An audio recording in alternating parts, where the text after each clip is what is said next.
Assalamualaikum warahmatullahi wabarakatuh. Sahabat yang dirahmati Allah Subhanahu wa Ta'ala, selamat datang kembali di channel Islam Story kita. Pada episode sebelumnya, kita membahas tentang seorang raja yang bernama Tuban bin As'ad. Sengketanya dengan kaum Al-Ansar di kota Madinah, kebaikan-kebaikan yang diperbuatnya di kota Mekah, serta menjadi orang pertama yang membawa agama Yahudi ke negeri Yaman. Pada episode ketiga ini, kita akan membahas tentang perebutan kekuasaan di masa selepas kepemimpinan Raja Tuban bin As'ad tersebut, antara kedua anaknya, Hasan bin Tuban As'ad dan Amr bin Tuban As'ad. Baiklah sahabat Islam Story, kita mulai lanjutan sirah Nabawiyah ini ya. Beberapa tahun setelah Raja Tuban bin As'ad ini membawa agama baru ke negerinya, yaitu negeri Yaman, Raja Tuban bin As'ad pun mangkat dan mewariskan kekuasaan kepada anaknya yang bernama Hasan bin Tuban As'ad. Penerus tahta kerajaan, sang Raja Muda Yaman ini sangat gemar berperang dan memperluas wilayah kerajaannya. Dalam ambisinya, dia ingin menyatukan seluruh jazirah Arab dan Persia di bawah kekuasaannya. Dan untuk mencapai ambisi itu, dia melakukan ekspansi ke seluruh jazirah Arab. Satu persatu wilayah dan negeri-negeri Arab berhasil dikuasai oleh sang Raja Muda Hasan bin Tuban ini. Hingga di suatu tempat di wilayah negeri Irak yang bernama Bahrain, tentara-tentara dan panglima pasukannya mulai merasa jenuh akan ambisi yang tidak berkesudahan dari sang Raja Muda. Sesampainya pasukan ini di Bahrain, beberapa panglima dan sebagian besar tentara dari sang Raja Muda ini mulai jenuh dengan ambisi sang Raja. Mereka sudah bosan dengan keinginan sang Raja yang tidak pernah puas. Penaklukan demi penaklukan yang mereka lakukan. Mereka rindu akan damainya kampung halaman mereka. Mereka saling bertanya, kapan kita akan bertemu dengan keluarga kita? Kapan peperangan ini akan berakhir? Hingga salah satu dari mereka mendapatkan sebuah rencana. Kita harus bicara dengan saudaranya Raja Hasan, yaitu Amr. Kita pengaruhi Amr supaya dia menghentikan penaklukan dan perang ini, supaya Amr mengkudeta saudaranya, dan kita semua akan mendukung dan mengangkatnya sebagai raja.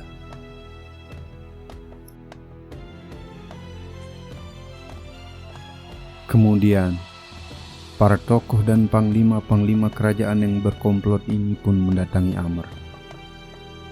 Mereka berkata, "Wahai Amr, kudetalah saudaramu Hasan. Niscaya kami semua akan mendukung dan mengangkatmu menjadi raja kami. Kamu akan menguasai kerajaan Yaman beserta daerah-daerah yang sudah ditaklukkan oleh saudaramu. Namun, hentikanlah penaklukan dan perang ini. Kami sudah lelah berperang terus. Kami ingin damai dan pulang kembali ke keluarga kami. Jika engkau dapat melakukan itu, wahai Amr, maka kami akan berbaiat kepadamu." Mendengar itu, Amr pun tertarik dan merespon ajakan mereka. Amr mulai mengumpulkan semua tokoh dan panglima-panglima perang saudaranya untuk membuat perjanjian agar mereka berbaiat setia kepadanya. Terkecuali satu orang tokoh yang bernama Zuru'ain. Zuru'ain ini melarang Amr untuk melakukan rencana kudeta tersebut. Namun keinginan Amr untuk menduduki tahta kerajaan, untuk menggantikan posisi saudaranya, sudah membutakan mata dan akal pikirannya. Sehingga Amr bin Tuban As'ad tidak menggubris nasihat tersebut. Setelah memberikan nasihat kepada sang pangeran namun tidak ditanggapi, kemudian Zuru'ain mengucapkan sebuah syair. "Ketahuilah, wahai orang yang membeli atau menukar begadang malam dengan tidur, Bahagialah orang yang senantiasa bermalam dengan mata tenang. Adapun orang-orang himyar, mereka ingkar dan hianat. Semoga Tuhan mengampuni Zuru'ain. Itulah bait-bait syair yang dibacakan oleh Zuru'ain di depan sang raja. Kemudian Zuru'ain menulis syair itu pada secarik kertas, memberikan stempel pada kertas itu, dan menitipkannya kepada Amr seraya berkata, "Sebelum kamu melakukan rencanamu, saya titip surat ini. Simpanlah surat ini bersamamu, wahai Amr." Amr pun menuruti keinginan Zuru'ain. Dia mengambil surat itu dan menyimpannya. Selanjutnya, Amr pun melakukan kesepakatan jahatnya dengan para pemuka dan pembesar kerajaan yang mendukungnya. Dia mengkhianati saudaranya, mengambil alih kerajaan Yaman, serta menghentikan ekspedisi penaklukan yang selama ini dijalankan oleh saudaranya.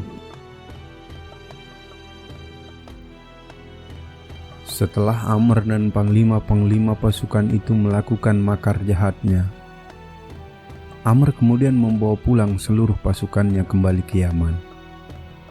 Setibanya di Yaman, dia mendapati dirinya tidak bisa memejamkan matanya barang sejenak untuk tidur atau beristirahat di malam hari.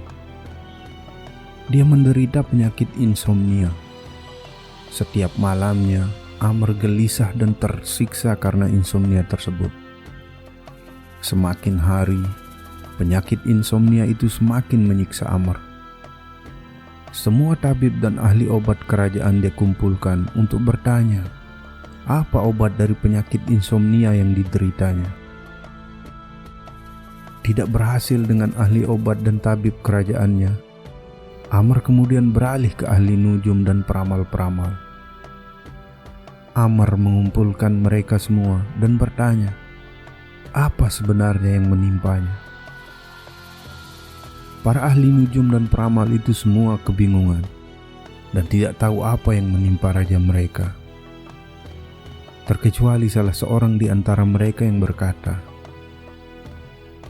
"Demi Allah, sesungguhnya tidak ada seorang pun yang membunuh saudaranya atau keluarga dekatnya sebagaimana yang engkau lakukan terhadap saudaramu, kecuali dia pasti akan dicabut nikmat tidurnya dan akan menderita penyakit seperti yang kamu alami sekarang ini."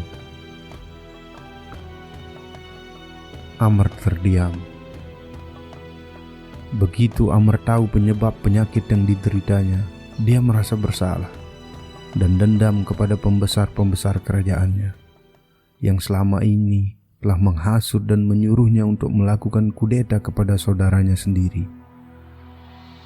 Maka kemudian Amr mengumpulkan tokoh-tokoh tersebut dan selanjutnya menghukum mereka satu persatu. Hingga pada suatu saat, tiba waktu giliran Zuru'ain.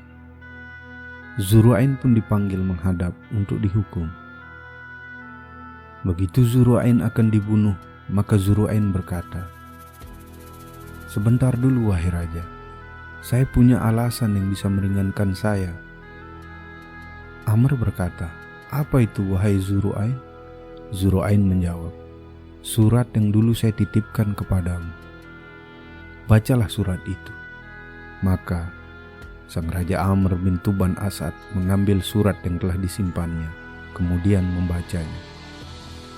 Dan Amr mendapati bait-bait syair yang pernah ditulis oleh Zuru'ain sebelumnya. Dan akhirnya Amr pun membebaskan Zuru'ain dari hukumannya dan menyesali kenapa dulu dia tidak mengindahkan nasihatnya. Setelah beberapa tahun pemerintahan Amr pun meninggal. Dan sejak saat itu, kerajaan Yaman menjadi kacau dan terpecah-pecah menjadi kerajaan-kerajaan kecil.